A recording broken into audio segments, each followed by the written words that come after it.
Kia ora koutou, ko Victoria McLennan, toka wingwa, but please call me Vic. This is the first of what will be a winter series coming to you from IT professionals on different really highly topical issues. And interestingly, I'd lined this one up, invited Rohan and Ruth to join me before the government made some announcements that have made discussing the education system even more topical this week. So great timing for us to be talking to them. Thank you all for joining us on what is one of the worst weather days we've had of the year. So I hope everybody is cozy and warm and has cups of tea and you're able to listen and engage with this. So first up, it would be great if you could both introduce yourselves, your organisations, why you're passionate about education and pathways into the workforce. Ruth, do you want to go first on that one? Thank you, Vic. Kia ora koutou, ko Ruth toka wingwa, no te whanganui a tara ahau, he tumu whakarai au I te kai hangarau o Raumati. My name is Ruth. I am from Wellington. I'm based on the very warm, not very today, Kapiti coast. I am the CEO of Summer of Tech. So Summer of Tech, we are a non-profit program. We're led by industry. Our vision is an empowering role for every tech graduate in Aotearoa, and we work towards this by bridging their earning and learning gap. And we support thousands of tertiary students and recent graduates every year to prepare them for work. We've been doing this since 2006. We are industry-led.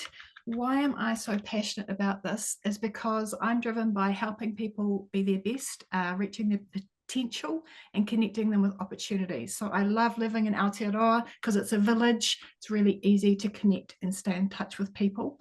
And when somebody lands a role that was beyond their dreams, it makes them happy, but it also makes their mentor, their manager, their future leader and their future managers happy, and it really contributes to our industry. Kia ora, Vic. Thanks for having me. Thanks. What a lovely intro, Rohan. Yeah, kia ora koutou. Ko Rohan Wakefield toka wingwa no rongo mai aho, ko Dev Academy Aotearoa. Tēnā koutou katoa. I'm Rohan. I'm one of the founders of Dev Academy. And I hail from the mighty Upper Hutt. And I'm in the office today in Wellington because we have no power, as a number of the rural folks in Upper Hutt do not. But that's good fun. So yeah, as Dev Academy is a PT, a private training organisation. We train software developers, particularly career movers. And yeah, we've been around for about 11 years now and trained close to 2,000 software developers. And I love it. I really love being able to see amazing people join the tech sector. I love it because the tech sector has so much to offer. It pays well. It's got really exciting jobs. The jobs that you can do there, they really connect to so many different industries. And they're often the most exciting places to be. Yeah, I just love it. But also, I think New Zealand as a country is really good at it. And we should be double downing on tech because it's really easy to export. You know, it's an industry that's growing incredibly quickly worldwide. And as I said before, we're really good at it. I also stand for diversity in tech, and I'm really interested in improving those stats. And Dev Academy does a great job at doing that. I also think in general, equity is one of the most beautiful things to work for, and that really sits as a personal goal of mine, is to really work for equity.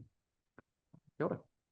Nice, thank you both. Now, I invited Rohan and Ruth along for this because the three of us talk on a regular basis about some of the challenges that folks looking for entry-level jobs are facing in the market, some of the challenges with the numbers of people studying STEM, moving into higher education in the STEM space, moving into the digital technology industry. And so, you know, we three talk about these things, so I thought it'd be really good to share with a wider audience. But to kick us off, let's just cut to the chase.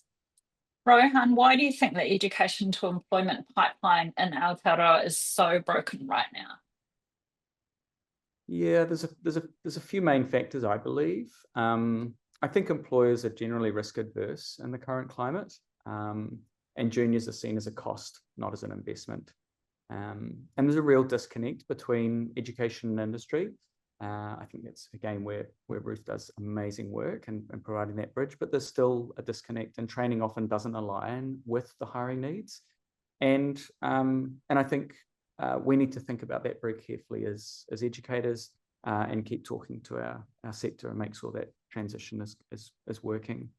I also think new entrants are left without proper wraparound support when they finish study. And it's pretty brutal out there. You know, you come out the back door of a university or a polytech, and there's not a lot of support.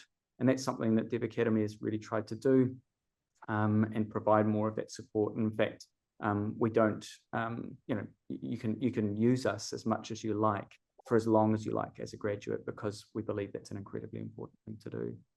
And I think we've defaulted to really short-term thinking. And I think the tech sector has not invested in new talent coming into the sector for some time. Now we're also seeing that we have a senior shortage problem and an intermediate shortage problem. Well, that's obvious because this has never really been a proper investment. And we've constantly relied on importing from overseas.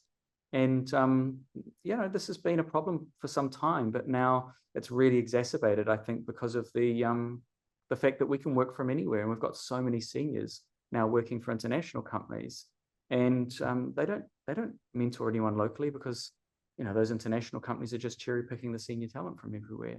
Now, if we compete in that game, that's a really hard game to play. So, yeah, a few points, and they're all quite complex. But that's the reasons why I think Aotearoa is broken in its education employment pipeline. Yeah, so much to unpick there. Ruth, what are your thoughts? All of that, 100% agree. And I will reciprocate the shout out in terms of the education piece. There are so many diverse education providers like Dev Academy Aotearoa who are listening to industry, adjusting their training and really wrapping around those services. I've got two other enormous ones to throw in the mix just so we can unpick everything in the next 41 minutes. One thing I was going to say is that the easy answer is the economy, but it's too simplistic and it's too easy. We definitely had a post-COVID sort of bump in employment, sort of things peaked in about 2022 or 3 employment-wise, but then that business confidence, the lull, we can blame macroeconomic factors, but I think what Rohan has says around that short-term focus, that return on investment drive is enormous. I'm going to mention the letters A and I. I do believe that AI is a factor in terms of mostly it's around the uncertainty and the risk aversion. And the easy thing to do is say that AI is going to replace all our junior roles, but that is complete bullshit. Am I allowed to swear, Vic? Sorry. It is wrong in terms of the capacity of AI to deliver things yet. I mean, that might come. There's massive changes coming in terms of the skills, but the human factor, investing in people, was always going to be there. We're not going to have a prosperous economy and humanity without investing in the people. So yeah, absolutely agree with Rohan on those points that he mentioned as well.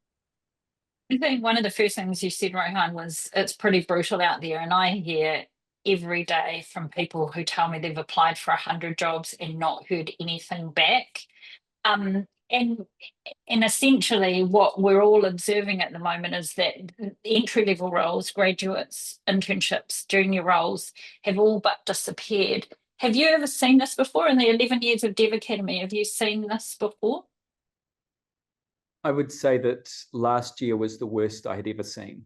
I think 2024 was a really shocking year.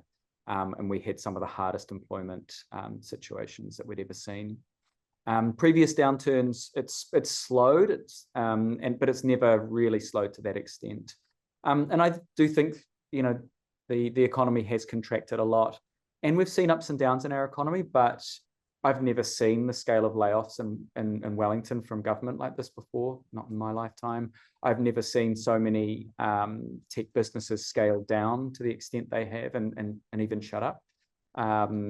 I've seen investors pull out of companies because they're consolidating or just de-risking portfolios. So there's definitely a change there. I also do think that, you know, COVID taught us that remote work is possible and actually really beneficial. And we've yet to settle into that system, but I believe that many countries know that Kiwis are very, very clever and they're really adaptable and can work remotely. So we're seeing a huge targeting of our intermediates and seniors from overseas companies, and that puts pressure on us, particularly on companies that need those seniors and intermediates to mentor juniors. And I think juniors aren't being hired remotely in the same way because it's harder to onboard and take on people that are new to tech. And sometimes I use that word junior, but really we should be saying folks new to tech, because there's enough movers out there as well. Yeah, Ruth mentioned AI, and I'm also on that camp that AI is a wonderful tool and it's creating efficiencies, but it's certainly not taking all of our jobs. And I think, again, it's an excuse that some people will use to say that, you know, hey, we're not hiring because AI is doing it. I think AI will make us more efficient and often does the most mundane parts of the job. But surely your competitive advantage is up to you being able to scale in a better way than your competitors. And if you think you're going to do that with AI, then I think that's really naive. And I don't really think people believe that. They just say that. But yeah, the result was 2024 was hard. And this year's slightly better. I was just saying before folks joined in that we had a really good month last month, and a lot of the indicators and business confidence stuff is improving, but it's still bumpy, right? Like here we are, we've got the government, you know, releasing policies and budget announcements and so on, and then, you know, huge restrictions again, and you know, these sorts of things. So it's going to be a bumpy ride, and I don't think it's plain sailing this year. And Ruth, in the history of Summer of Tech, I know you had some pretty dire stats last year for the number of interns who were able to have been placed. Have you seen it like this before? Agree with Rohan there. 2024 was bad. 2023 was quite bad, but 2024 was worse. And we have had so many amazing, capable students and graduates just not able to land those internship roles. We're not the only game in town. There's other jobs out there, but I do think we're a bit of a barometer for the other sort of intern and entry level roles that are out there. Yeah, it's hard. We're also seeing green shoots, and we're very hopeful that we've passed the dip and things are pulling through. Yeah, 100%. That's great. Now, because it's a webinar, we do have a Q&A and a few people are popping questions on there. So I'm just going to divert to a couple of those, and then I'll come back to what we've already agreed we're going to talk about. Nathan's made an observation, just backing up what you've both said. Although AI cannot really replace junior developers, doesn't mean companies won't do it anyway. And I'm sure that many other people will be observing that kind of rhetoric in their organisations. We've got a couple of questions directed at you, Rohan, specifically. One is, do you see any challenges for international students looking for jobs after graduation? Do you see international students through your program? Yes, we do. And look, there is a couple of factors here. I mean, one of the things, if you don't have local experience in local context, it is harder, but it certainly doesn't exclude you. And both Ruth and I have worked with many international students and had wonderful, wonderful results. But I think for any student looking for work, if you are not building and writing code and contributing to projects and continuing your learning, ideally in a Kiwi context, then you've got a barrier and you need to start doing that. It is incredibly hard to find work on a good day, right? Like, it's competitive out there. You have to stand out from the crowd. Now with this situation that we've got, it's certainly harder, but you can help yourself. And that is by constantly building and learning, doing as much as you can in open source projects, getting together with friends and communities and so on to build. Volunteering, yeah. Volunteering, definitely. And continue to build and learn. If you can and are able, go to meetups, go to events and hackathons and partake in those. Obviously, coming to these webinars is great as well, because you're able to sort of hear what's going on. ITP and NZ Tech and many other industry organizations run fantastic events. You've got Tech Week coming up. Get to those events. So, yeah, it's definitely hard, but I would say the same tools will work in any environment. That is build, and continue to learn. Use your network, and don't just apply for jobs, by the way. because 2,000 people are doing the same thing. You've actually got to get out there and get in front of people, and that can be hard, and certainly depending on your personality type, really uncomfortable. Yeah. Sorry, I don't have a Thank you. don't have a silver bullet. But yeah. No, and I don't think we have silver bullets for any of these. Ruth, I'm going to ask you a slightly different question, and that is also from the message board for graduates or job seekers who are impacted by the current economic climate in these conditions. These factors are outside of their control, and Rohan's just suggested a number of things that graduates and job seekers can do. Have you got anything else you can add to that kind of list to help people actually find a pathway into the workforce? I think those tips are very practical and very true. I think connections and personal connection is going to be key. I would also like to soften that a little bit by not everyone has the privilege of time to go to meetup events, to volunteer, and it's totally okay if you don't have 500 hours a week to be building an open source project and going to all the meetups. Do what you can, and it's not you, it's the economy. I was going to say, as well as all those opportunities, Tech Week double down. There's going to be an event near you. Summer of Tech does have free one-on-one chats with our industry mentors. We've got an amazing new program with IT professionals for getting mentors, and it's building your network and being more than a CV. My pro tip for anyone applying for jobs right now is do not use an AI agent to write your cover letter. It's really obvious. If you're authentically you, you're actually going to stand out way more than those slick American English cover letters. So there's my tip of the day. Thank you. Okay, back to the education system. We still have there's still a really strong narrative out there that we still have a skills shortage. But if the graduates that we're talking about and people who are job changers can't find a first job in digital technology, is this even the right way to be framing the skills demand we have here in Aotearoa right now? What are your thoughts on that? Rohan, do you want to take that one first? I think AI has bounced onto the scene and disrupted us all. Like, we're all using different AIs to write emails, check emails. I don't know, I use it as a therapist too, and it works really, really well. Okay.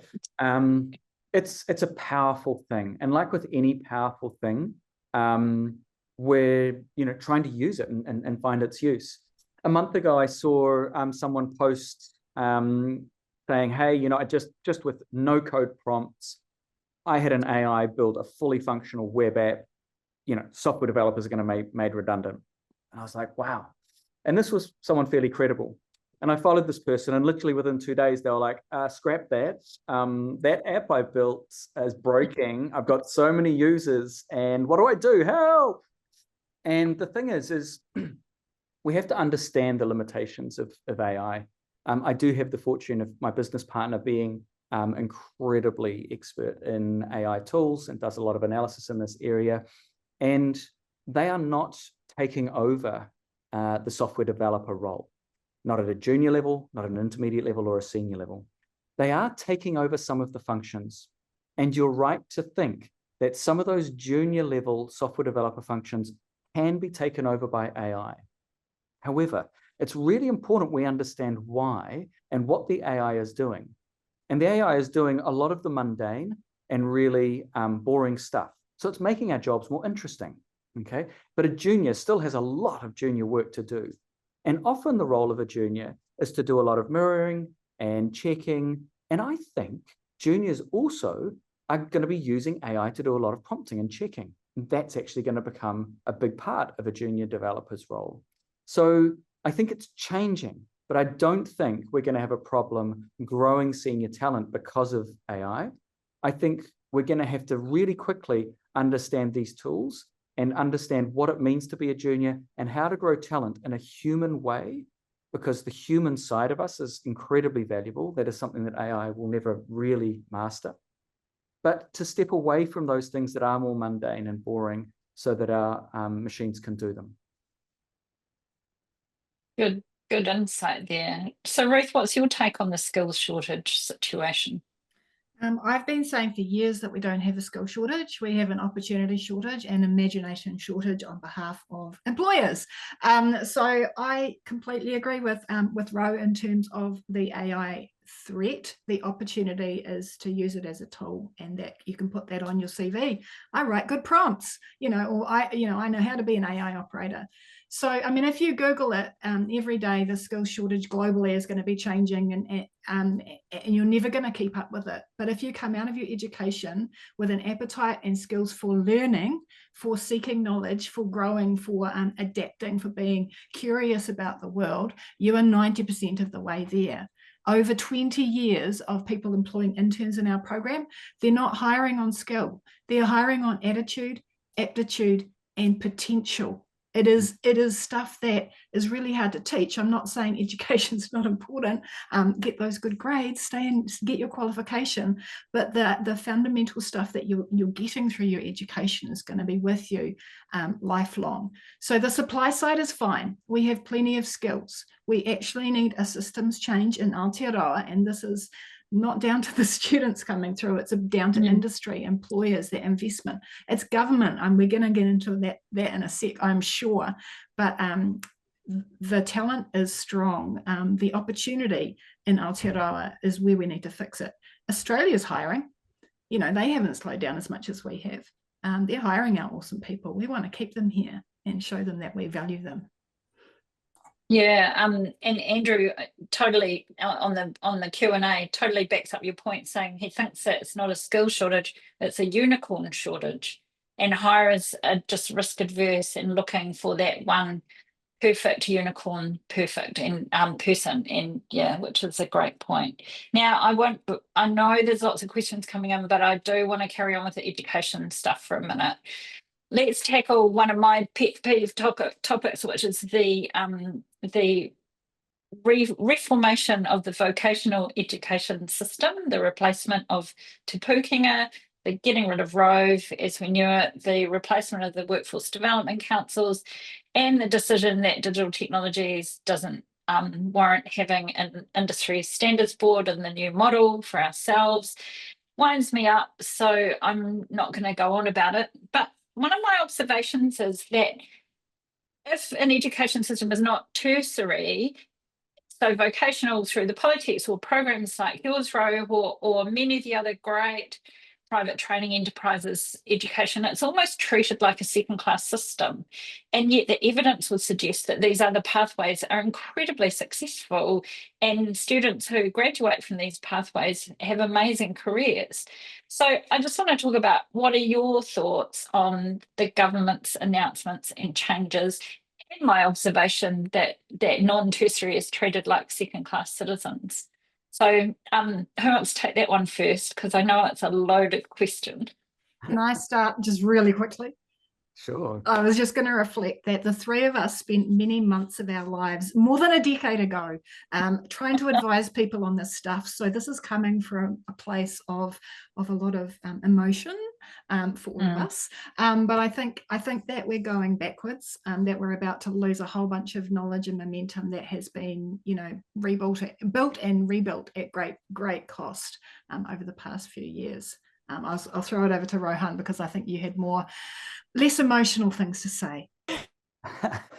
Well, I mean, the replacement, or the lack of replacement for our WDC Toi Mai is such a shame.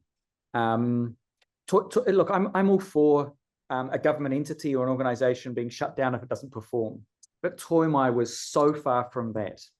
It was one of the best performing agencies I've ever worked with. And it's such a shame to see it go. And only learning today that it won't even be replaced with one of the new groups. And that's because we don't have, or haven't had, an ITO or internships or apprenticeship programs, which people like Ruth and myself and Vic have been crying out for so long. So it's a real shame, and it will leave a hole, and it will be detrimental to us unless we do something about it.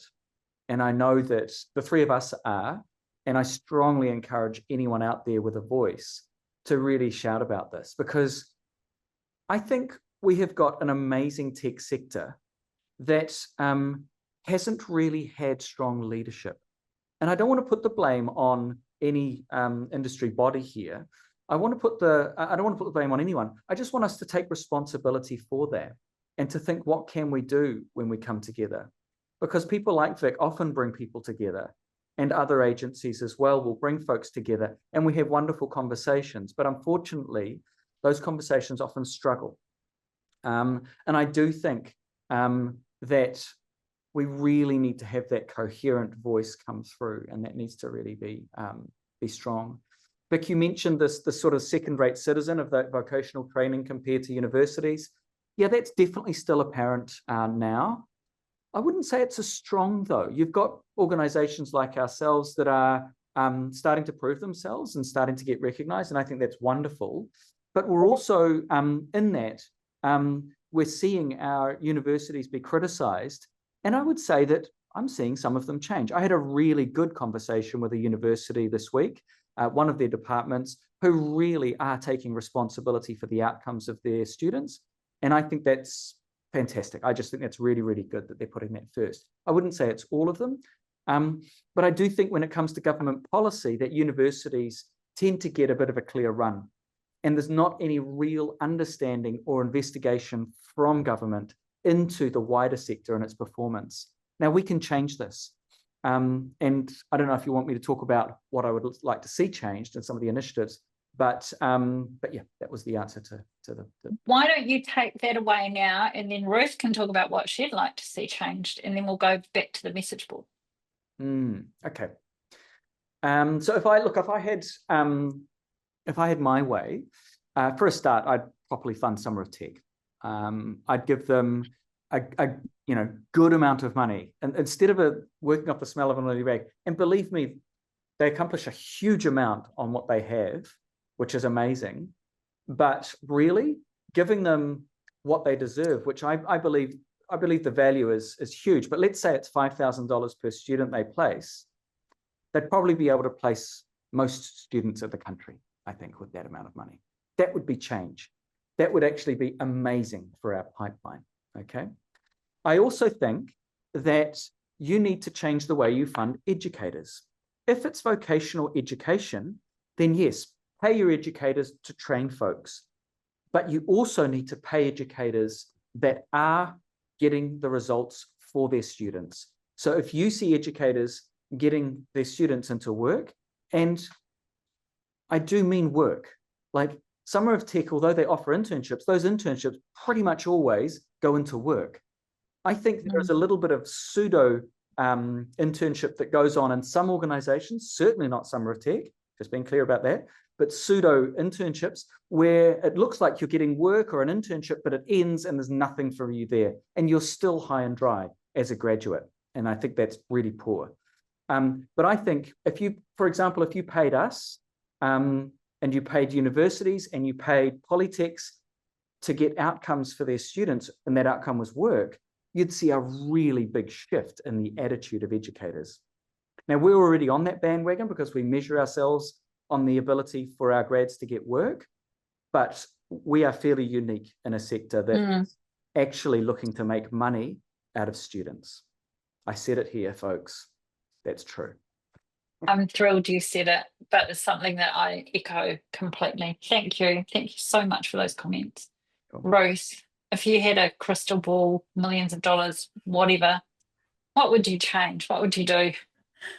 Share all that beautiful money with Dev Academy because they need it too. In my crystal ball, my wish list was about removing barriers for employers and educators to support people into work, which is a really long sentence.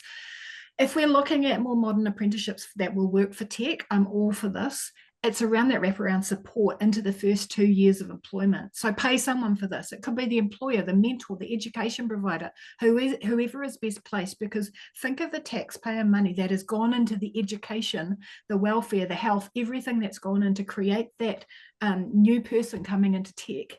the only way we're going to get a return on investment, let's just talk to these money people, is when they pay tax from earning those big bucks from their amazing tech careers. So let's let them stick. Let's retain them in Aotearoa. Let's help accelerate them into those senior roles. And the only way we can do that is having a pipeline of newbies, of juniors coming through. I also said that we need to just support employers more for rethinking what they see and actually being brave to be inclusive in their hiring, because vocational pathways, people with barriers, people who are not currently represented in our tech sector, they are the key to having a strong performing economy and tech sector. I'm going to throw in a plug here for collaboration, because I do agree that some education providers are doing a great job at being connected with industry, at changing up as much as they can in terms of that skills development. But an organisation like ours can be that bridge for employers to understand they don't care what your qualification is. They don't care what your subjects are. They just want to hire cool people. And if they went to a particular institution and hold a particular degree, it's so much easier to hire someone like you. So the benefits of an independent, whether it's workforce development or us or whatever, some sort of collaborative, single place, no wrong door, where you can go and find the best talent for your role. You might not expect it to come from Dev Academy or Otago, or did you know Lincoln's got this great postgrad data masters at the moment? So you might not know. Maybe a school leaver from Otaki is going to be your next game dev superstar. You don't know until you actually have a pool to fish in, where you're seeing really, really transparently where the future talent is going to come from.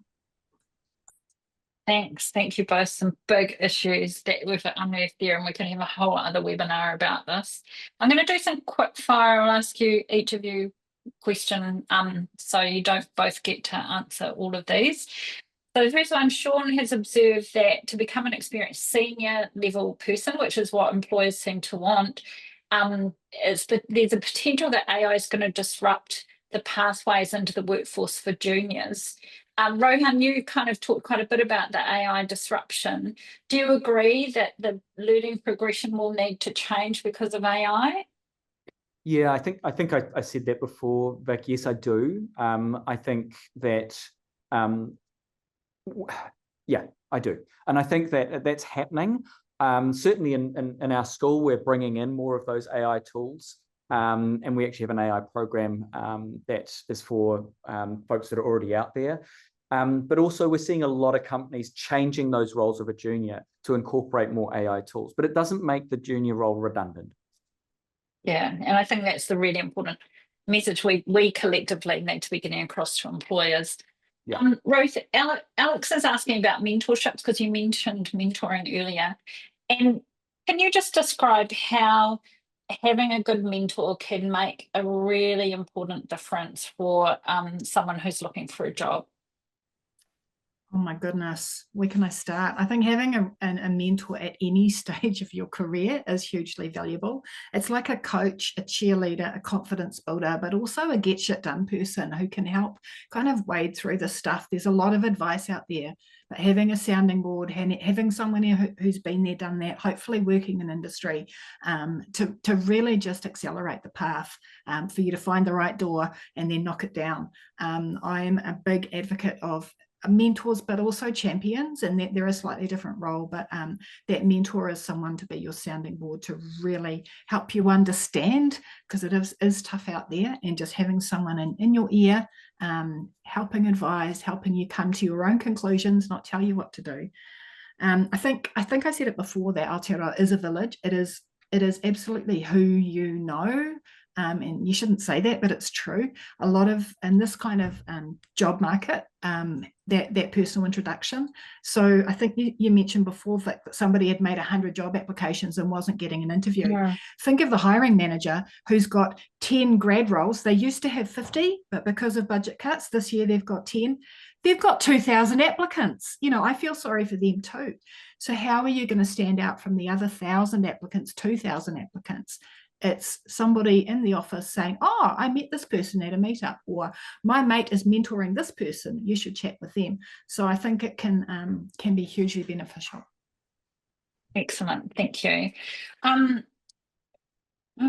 I'll just go to you on this one, which is, Kay has quite rightly observed that there are many other industries that need digital technology skills, not just the tech sector, which, you know, when we talk about that pyramid, the tech sector is a small piece at the top, and there's this big wide piece of digital tech skills for other industries. She's asking the question of, if a young person is looking for their first job, are there other kinds of skills that they should focus on developing, and maybe getting different kinds of roles, whether it's she's suggesting in retail or care work or something else, while they're still looking for that first tech job? Do you have any comments on this kinds of skills that people should be focusing on? It's a big answer, to be honest, but I think, I mean, every student has got a different situation. Ruth has mentioned that some people will not have the privilege of being able to do tons and tons of projects because you've got a family to feed and you've got to pay rent and work to pay that rent and these sorts of things. But I think the more you can do to grow your practical skills, the better. When we started Dev Academy, we went around and asked 40 different companies what makes a good developer a great one. Interestingly, none of the top 5 had anything to do with programming. Funnily enough, those companies said, oh, don't worry about programming, we could teach that. What you need to be able to teach is things like learning how to learn, self-awareness, the ability to give and receive feedback, empathize and communicate. These sorts of things are incredibly important. So when you're going out to practice, this is why I say, if you can get into an environment that has got multiple people working on one project, that will always serve you very, very well. And that's irrespective of if it's, you know, a pure tech project or maybe an integrated project. But if you can get as close as you can to something technical, the better. You know, so if you're working in hospitality, for example, and you've got the ability to do work with some payroll software and work with some point of sale software and start integrating things and playing with some things, then great, go for it, get involved in that. If you can sit down with your employer and say, by the way, I noticed that we do this, I can automate that a bit, would you like me to have a play? And suddenly you're doing something and getting paid to do it. And you can say to your prospective employer that you're interviewing with, well, by the way, I'm working in hospo, but I'm currently integrating payroll into this, that, and the other, and giving a report to my boss. And this is what it looks like. And suddenly you're standing out from the crowd. This is cool. You could even do a talk about that at your local meetup, and someone might see you. These sorts of things really are better. But to be honest, you know, growing your skills is one thing. The other thing is really getting out there and standing out from the crowd, as Ruth said. All of these things aren't easy. They're really hard to do. So we're talking about them, but you've got to do them. And I do understand that's a big, big leap. So I don't want to make it sound like it's easy. It's not. It's very, very hard no matter what you do. Thank you for that. Carrying on with skills, Vaninka has asked a question, Ruth, which is around the mismatch between skills often taught in the education system being quite basic and what is really required in the real world being very different. How does one address that? As a student or graduate or someone who's switching into a tech career, it's bloody hard. I think what you can do is prove that you can learn, prove that you're curious, that you're doing your own research, that you're extending yourself potentially beyond what you're learning from the curriculum.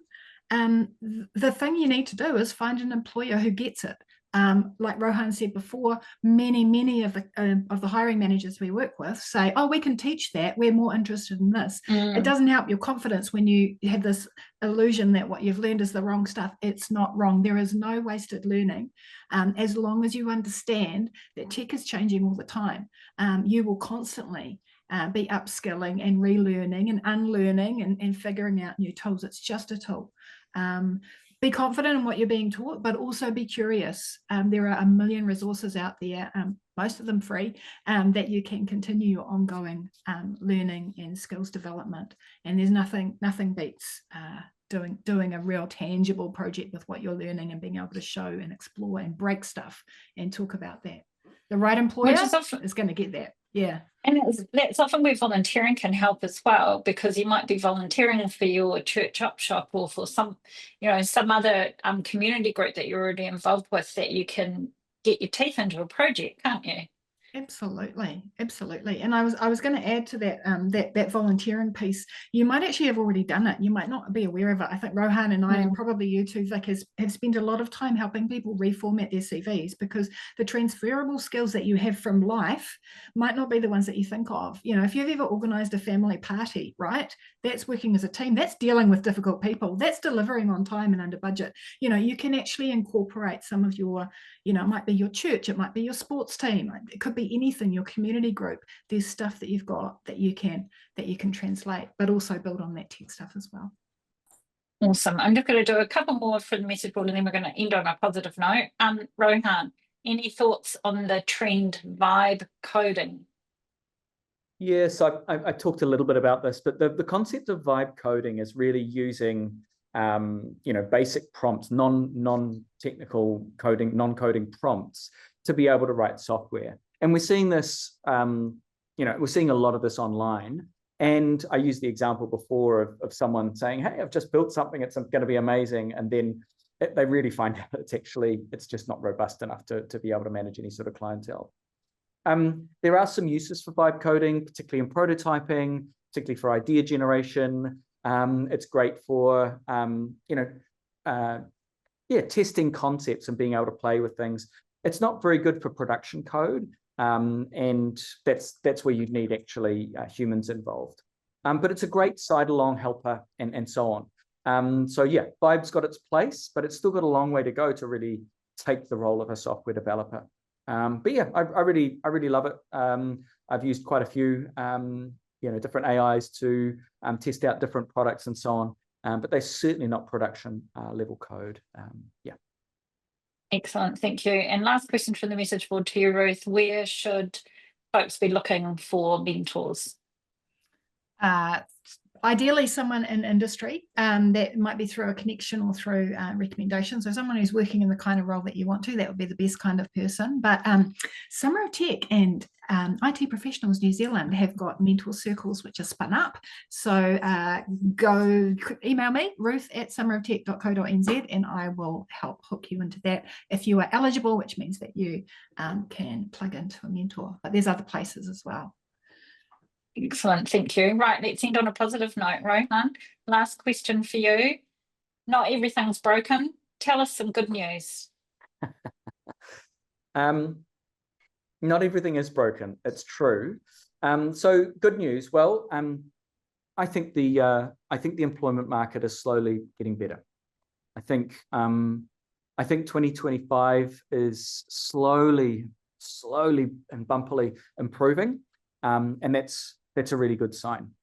I really like the community sort of groups like Summer of Tech, like Take Two and Tuputoa and Fiberfale, that are doing incredible work supporting folks into the sector. For that person that asked about mentorship, one great use for an AI is to ask it where all the mentorship programs are. Do that, because there's about 15 sort of different mentorship groups. Depending on who you are, you'll be able to access some of those. But there are some really good community bodies out there. Join your industry bodies as well. Join ITP and NZ Tech and follow what they're doing, because there are amazing mentors around that, by the way. Okay. I think one of our closest countries, Australia, is hiring. It pains me to say it, but if you can work there, go for it. At least they've got jobs. And then come back. Yes, as Ruth's mentioning. Yeah, please come back, because we will need you when we sort our act out. I also think that when employers invest in juniors, we see incredible results. I've worked with some companies, some of the big ones, you know, the Xeros, the Trade Me's, the Power Shops, which has now changed its name. They are constantly investing in more newer talent, and they are growing their teams, and they've got very powerful and you know, strong teams. And I'll tell you, there's a small story of hope as well. We've had a graduate that's just picked up a role in Berlin, and it's actually their third role in Berlin. But what they say is remarkable is every single senior in their company has someone that's new under their wing. for at least 6 months of the year. And I was like, wow, this is really cool. What a cool company. And they were like, oh, no. It's not the company. It's the community. Every single company does this. And I'm like, imagine if we had that. Imagine if every senior in our organizations and our companies across New Zealand had a junior, we would not have a problem. We just wouldn't have a problem. I would love to see our cultural change, but that for me was a good sign that it can happen, and we need to follow those examples. That's amazing. I love that. Ruth, can you top that with some other good news? I'm going to build on that. I wanted to do some shout outs to the fact that it hasn't slowed down for a bunch. Rohan mentioned Trade Me Zero. I'd add to that list. We've got really active people who are managing to hold on to their investment in early talent. We've got PushPay, we've got Z Energy, we've got Mercury, we've got smaller ones you've never heard of. There's Story with a QR in the middle. They're amazing. There's Reveal. They're doing a whole bunch of infrastructure technology. They're hiring interns. They're hiring grads. They're doing it. Fingo, Everyday AI. These kind of tech companies are seeing the value. They're doing it. We just want more of them, and we want that vision that Rohan just painted. I'm going to do a shout out for Callaghan Innovation. R&D experience grants are still a thing. If there are any employers, any companies who are listening to this, applications for funding for your summer interns open on the 1st of July. So start planning your R&D projects. You can get their wages back at the end. It is a valuable and must be used. Use up all that grant money. I think that there are also really great individuals and teams right across Aotearoa who really believe in this stuff. And if we just show the light, shine the light, and celebrate the good stuff that's going on, hopefully we can amplify that and do even more, because we need to. Totally agree. That was a great positive way to end. Now, I'm really conscious, everyone, that we still have 17 questions on the Q&A, so I've just frantically downloaded it before I end the webinar. I will send them off to Rohan and Ruth for answers, and when we send out the link to everyone who registered, we'll include the answers to those questions left on the Q&A. Thank you both so much for your time. We could have talked about so many more things and had whole sessions on each of those individual questions. We've covered a lot of ground. Thanks to everyone who came along and asked such great questions. Really appreciate it. I hope everybody can stay warm for the rest of the day and keep out of this horrible weather. And Rohan, I really hope your power comes back on soon. Yeah, me too. Hopefully by the time I get home. Hope so too. Take care and enjoy the rest of your day, everyone. Ka kite. Thanks, Vic.